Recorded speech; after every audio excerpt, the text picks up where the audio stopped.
बिस्मिल्लाहिर्रहमानिर्रहीम। अस्सलाम वालेकुम। बायोलॉजी 9th क्लास हम चैप्टर नंबर स्टार्ट करने जा रहे हैं, सेल्स एंड टिश्यूज़।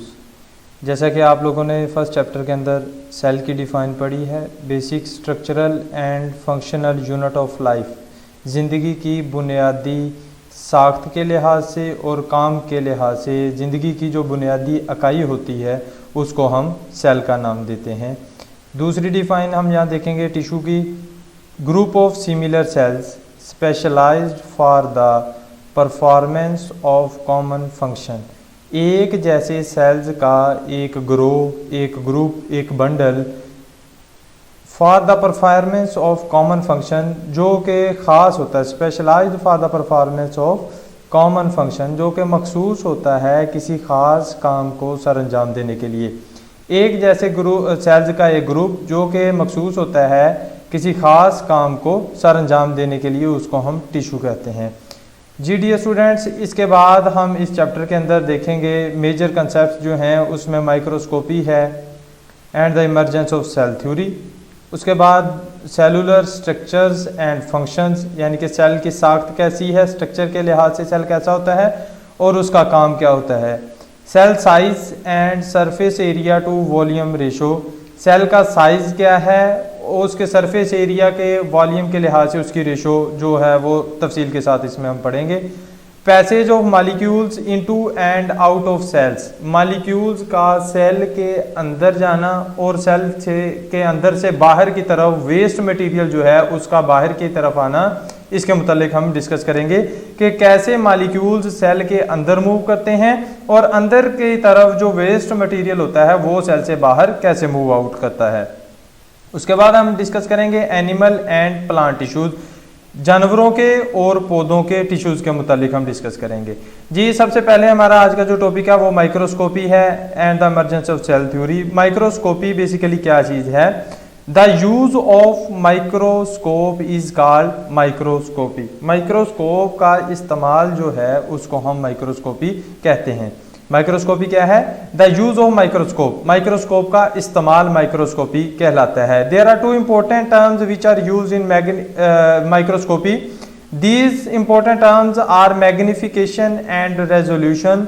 दो अहम इस्लाहात हैं जो माइक्रोस्कोपी के अंदर इस्तेमाल होती हैं। उसमें सबसे पहली मैग्निफिकेशन है। It is the increase in the apparent size of an object, किसी भी ऑब्जेक्ट का जो बुनियादी साइज है उसको बढ़ा कर दिखाना। जैसे हम कहते हैं किसी तस्वीर को जूम करके देखना कि उसका जो अपेरेंट साइज है, जो उसका बुनियादी साइज है, उसको बड़ा करके देखना ताकि वो हमें वाज़ेह नज़र आ जाए।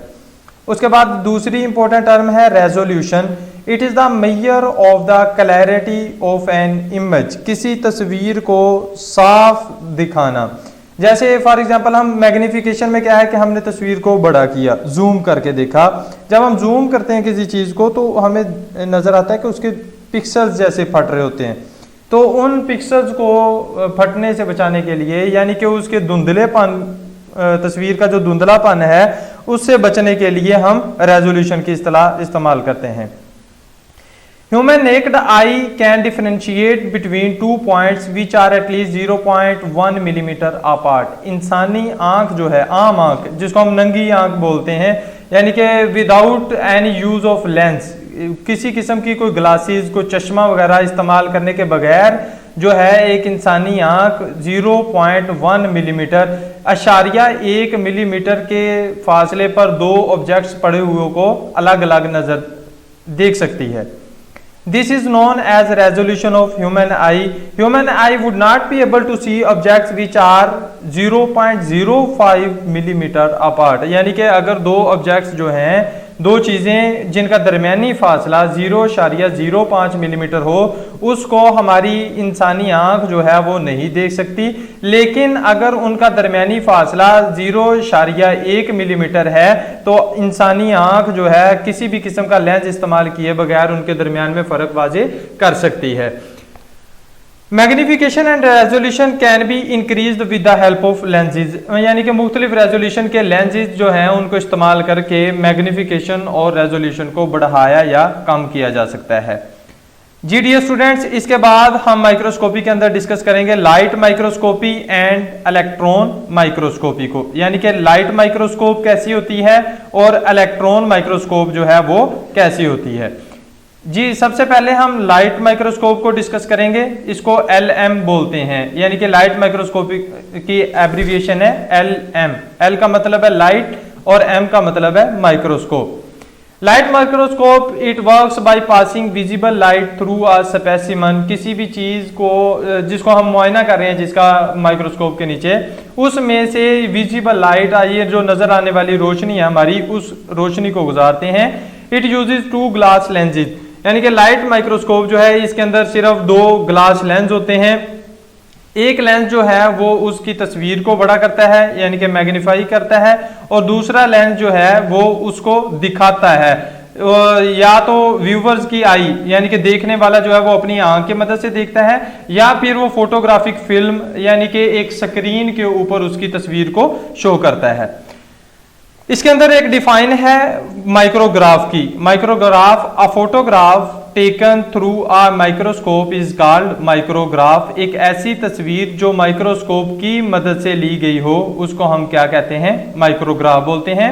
लाइट माइक्रोस्कोप जो है उसकी मैग्निफिकेशन 1500x, यानी कि हम किसी चीज को 1500 गुना, 1500 मर्तबा बढ़ाकर देख सकते हैं। और उसकी जो रिजॉल्विंग पावर है, क्लैरिटी जो है वो 0.2 माइक्रोमीटर होती है, यानी कि 0.2 माइक्रोमीटर तक इसकी किसी तस्वीर को क्लियर करके हम देख सकते हैं। जी डियर स्टूडेंट्स, इसके बाद हमारा अगला टॉपिक है इलेक्ट्रॉन माइक्रोस्कोप। इसको EM बोलते हैं। E abbreviated from electron and microscope from M, यानी कि EM का मतलब है electron microscope. It is the most advance form of microscope. Microscope की सबसे जदीद किस्म है इलेक्ट्रॉन माइक्रोस्कोप जो है। इसके अंदर ऑब्जेक्ट और लेंस जो है वो एक वैक्यूम चैम्बर में placed in a vacuum chamber, यानी कि एक खला, वैक्यूम कहते हैं खला वाले एरिया में मौजूद होते हैं जहां हवा वगैरह नहीं होती। And a beam of electron is pass through object, और ऑब्जेक्ट में से एक इलेक्ट्रॉन्स का बीम गुजारा जाता है, इलेक्ट्रॉन्स की शुआएं जो है वो गुजारी जाती हैं। Electron pass through are reflected from object make picture. जब वो ऑब्जेक्ट जिसका हम मुआयना कर रहे हैं, जब इलेक्ट्रॉन उसके ऊपर जाकर टकराते हैं तो या तो उसमें से गुजर जाते हैं या फिर उससे टकरा कर वापस आ जाते हैं। जो वापस आते हैं वो इलेक्ट्रॉन उस ऑब्जेक्ट की तस्वीर बनाते हैं, पिक्चर शो करते हैं। The resolving power of electron microscope is high. Electron microscope, जैसे मैंने कहा, ये बहुत एडवांस फॉर्म ऑफ माइक्रोस्कोप, यानी कि जदीद किस्म होती है, तो इसकी रिजॉल्विंग पावर, इसकी रेजोल्यूशन जो है वो भी ज्यादा होगी। Most modern electron microscope can distinguish between 0.2 nanometre, यानी कि अगर दो ऑब्जेक्ट जिनका दरमियानी फासला 0.2 नैनोमीटर है, उन दो ऑब्जेक्ट्स को इलेक्ट्रॉन माइक्रोस्कोप जो है वो अलग अलग दिखा सकती है। Electron microscope can detect individual atoms, cells, organelles and even molecules like DNA and protein are much larger than single atoms. जी इलेक्ट्रॉन माइक्रोस्कोप जो है इसके मजीद 2 टाइप्स हैं, टाइप्स ऑफ इलेक्ट्रॉन माइक्रोस्कोप। एक है ट्रांसमिशन इलेक्ट्रॉन माइक्रोस्कोप और दूसरी है scanning electron microscope. Transmission electron microscope को TEM भी बोलते हैं। ट्रांसमिशन इलेक्ट्रॉन माइक्रोस्कोप जो है वो electrons are transmitted through the specimen. इस इलेक्ट्रॉन माइक्रोस्कोप के अंदर से जो स्पेसिमन जो है, वो जो हम चीज जिसका मुआयना कर रहे हैं, जिसको इलेक्ट्रॉन माइक्रोस्कोप के नीचे देख रहे हैं, उसमें से इलेक्ट्रॉन्स गुजरते हैं। इसका फंक्शन क्या है, इसका फायदा क्या है, इस्तेमाल कहाँ होती है? Use to study internal structure, किसी भी चीज की अंदरूनी साख्त का मुताला करने के लिए इस्तेमाल होती है। दूसरी हमारे पास इलेक्ट्रॉन माइक्रोस्कोप की किस्म है जिसको स्कैनिंग इलेक्ट्रॉन माइक्रोस्कोप बोलते हैं या SEM बोलते हैं। इसका क्या फंक्शन है? Use to study structure of cell surface, यानी कि किसी भी चीज को, जैसे हम कहते हैं किसी चीज को स्कैन करना, डॉक्यूमेंट्स को स्कैन करना, यानी कि उसकी ऊपर वाली जो सतह है जो नजर आ रही है, सिर्फ और सिर्फ उसको देखा जाता है। इसी तरह सेल्स का जो सरफेस है, जो जाहरी शक्ल सूरत है, उसको देखने के लिए हम स्कैनिंग इलेक्ट्रॉन माइक्रोस्कोप का यूज करते हैं। उम्मीद है कि आप लोगों को ये लेक्चर समझ आ चुका होगा। थैंक यू, अल्लाह हाफिज़।